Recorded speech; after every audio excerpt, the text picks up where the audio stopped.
คำว่าให้ทรัพย์สินกับผู้อื่นไปแล้วเนี่ยโดยหลักแล้วจะเอาคืนไม่ได้นะครับเช่นการซื้อขายทรัพย์สินการแลกเปลี่ยนทรัพย์สินหรือการให้ทรัพย์สินแก่บุคคลอื่นๆเนี่ยนะครับเช่นให้โดยมีเงื่อนไขให้ในทางหน้าที่ศีลธรรมจรรยานะครับหรือว่าให้เนื่องจากว่างานสมรสงานขึ้นบ้านใหม่งานอะไรพวกนี้เราจะเรียกคืนไม่ได้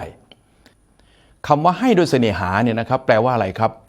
ให้โดยเสน่หาหมายความว่าผู้ให้เนี่ยให้ทรัพย์สินแก่ผู้รับด้วยความรักใคร่ชอบพอโดยเสน่หาซึ่งเป็นการให้โดยไม่มีค่าตอบแทนไม่มีเงื่อนไขใดๆทั้งสิ้นนะครับให้เพราะความรัก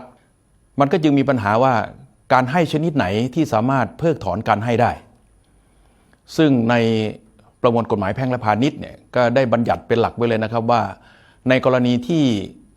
มีการให้โดยเสน่หาหรือให้ทรัพย์สินแก่ผู้อื่นโดยเสน่หาเนี่ยถ้าหากมีบางกรณีที่ผู้รับประพฤติเนรคุณผู้ให้สามารถที่จะเรียกถอนคืนการให้ได้ซึ่งกฎหมายได้บัญญัติไว้3ประการนะครับประการแรกก็คือผู้รับประทุษร้ายร่างกายผู้ให้จนเป็นความผิดอาญานะครับถามว่าประทุษร้ายร่างกายเป็นความผิดอาญาเนี่ยต้องประทุษร้ายร้ายแรงไหมถึงขนาดที่ผู้ให้สาหัสไหมอันนี้ไม่จำเป็นครับ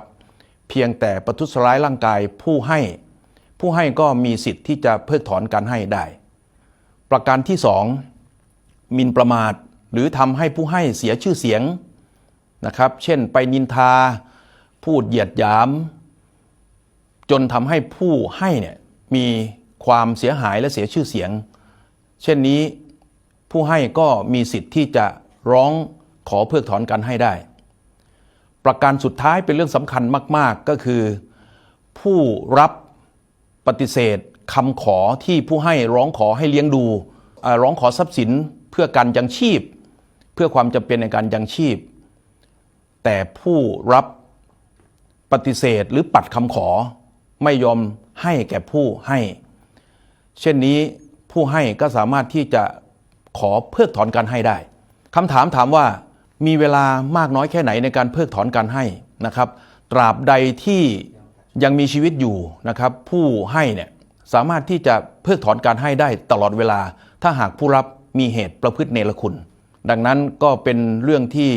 ต้องทำความเข้าใจว่าถ้าหากผู้รับประพฤติเนรคุณต่อผู้ให้ทั้ง3ประการนี้แล้วผู้ให้ก็สามารถที่จะฟ้องต่อศาลเรียกคืนการให้ได้